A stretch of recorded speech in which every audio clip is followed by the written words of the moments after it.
Hi guys, Maikeru here. This is my video on Abyssal Demons. I wanted to make an updated Abyssal Demons guide, and with Revo++, they're so amazing. Revo++ makes it so your thresholds and ultimates can be cast while being AFK, just like all the other abilities used to be as well. So now instead of it just being normal basic abilities, every single ability can be cast on your ability bar without you pressing a thing. This then makes it so AFK, killing monsters like Abyssal Demons. I'm going to be testing out the magic and melee XP rates at Abyssal Demons with combat and with Invention. Doing it with Revo++ is over 1 million combat experience an hour in both styles, and it's absolutely amazing. Anyway, let's get into this video.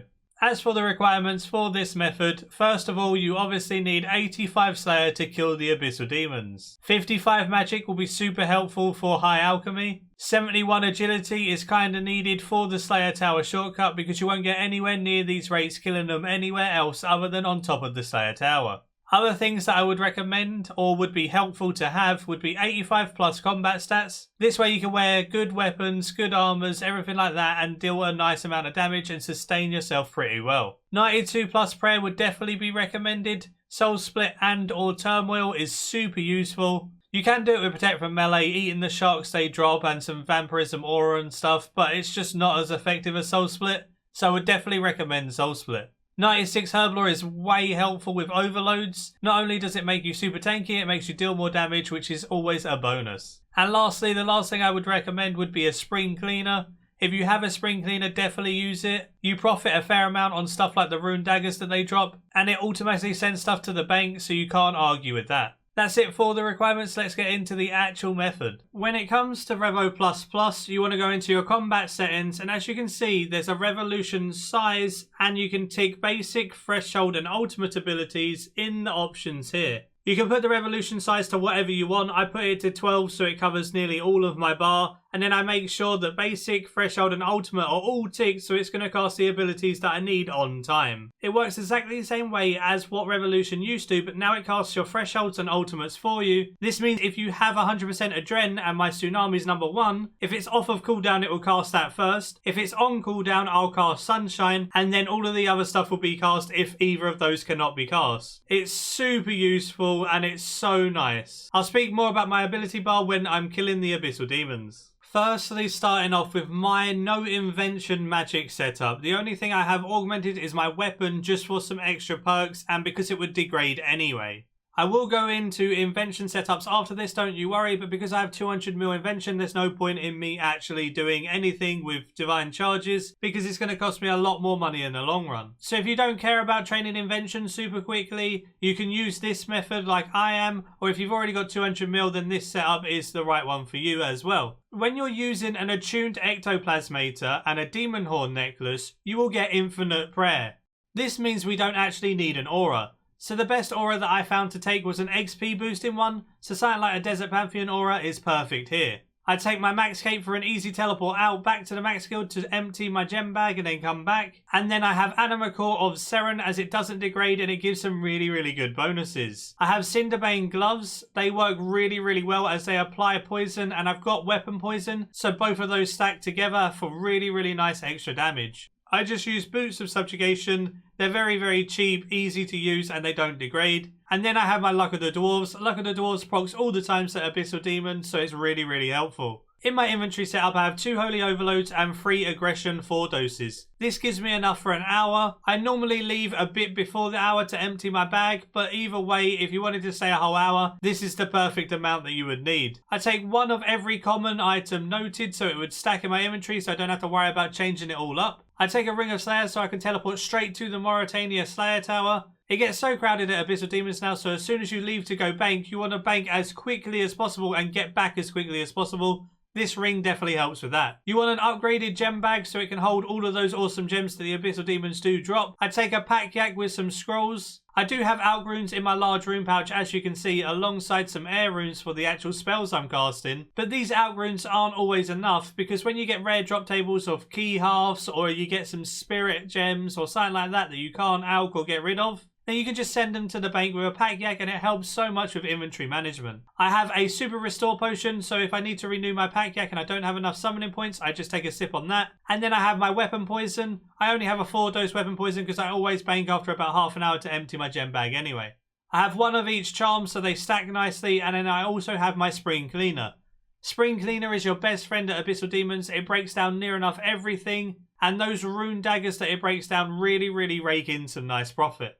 As for other helpful items, you can take penance every so often so you don't have to use your attuned ectoplasmia, as that will keep your prayer up as well. That can save you a little bit of money whenever it's up. Vampirism Aura just makes it even more AFK if you need that. All good stuff like that are always useful to use. The only other thing is Seedicide. Abyssal Demons don't drop many seeds at all, but they do drop a couple. So it yields a little bit of farming experience every so often, so if you wanted to use that, you might as well. I have my Seedicide in my tool belt, so it gives me a little bit of XP. When it comes to the Invention magic setups, the inventory will be exactly the same as the one I just showed you. But for a high level Invention setup, you can use a similar thing to what I was using, but swap out the Dormant Anima Core body and legs for Virtus and augment that and siphon it at 12. For like a mid-tier one, if you use a Nox Staff with Ganodermic, that works really well as well. And if you don't have a high enough Dungeoneering level for a Demon Horn necklace, Split Dragon Tooth works just as well. Ganodermic is really neat because it's super cheap, and when you disassemble it at level 10, it gives you tier 75 XP. Really useful at Abyssal Demons. And then if you're going to look at a low-end method, you can then just swap out the attuned ectoplasmia, use a Blood Amulet of Fury, use a Penance Aura, use a Staff of Light and a Ganodermic, and you can disassemble the Staff of Light and the Ganodermic for some decent amount of Invention XP.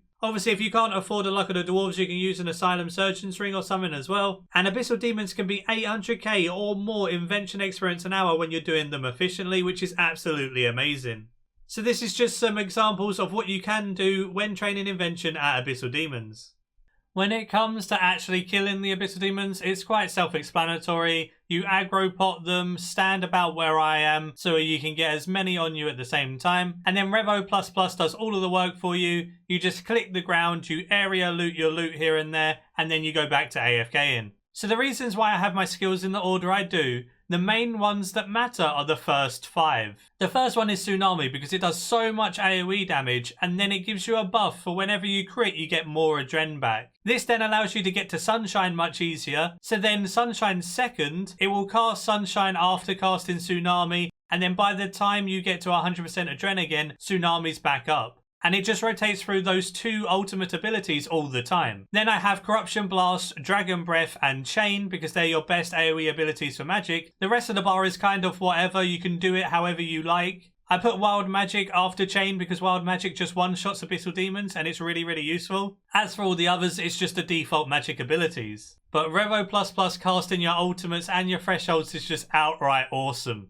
As for the no invention melee setup, I do augment my scythe again because it would degrade anyway. The extra perks on a weapon is definitely helpful even if you're not going for invention XP. The rest of the setup is very similar to the magic one. We have the attuned ectoplasmia with the demon horn to get infinite prayer. We have Anima Core of Zaros this time so it doesn't degrade and gives us good stats. I'm not going to comment too much on the inventory because it's exactly the same as what it was on the magic slide, so if you missed that, go back and take a look and I speak about the inventory there. And then my large rune pouch again has natures and fires, so it saves inventory space and allows me to alch. You can just take the natures and fires in your inventory though. So now let's look at some invention melee setups. For the Invention melee setups, we have a high, medium, and low again. For the high-end setup, it's very similar to what I did with no Invention, but I've swapped out for some Torva boots, Torva plate body, and plate legs. The Torva plate body and plate legs can be augmented and siphoned at 12, and they can have some really good perks on them, which will aid you in killing more an hour. For the mid-level setup, I have the Split Dragon Tooth instead of the Demon Horn again. Works just as well with the Ectoplasmator. We have a Dragon Rider Lance, and we have Ganodermic top and bottoms. You still have 100% accuracy on Abyssal Demons with a Dragon Rider Lance or a Scythe with Gano top and bottoms. This then allows you to get really good Invention XP from the top and bottoms disassembling at level 10 and still being able to kill a lot in an hour. So if you're going for a high amount of Invention XP, the mid setup is probably going to be the best. You're not going to get quite as much combat XP with the mid setup as you would on the higher one though. And for the low end setup, you can use a Crystal Halberd and some Bando's top and legs. You can swap out that attuned Ectoplasmator for a Penance Aura and a Blood Amulet of Fury. So then that's a really nice low end setup to make you some money so you can purchase some of the higher end stuff.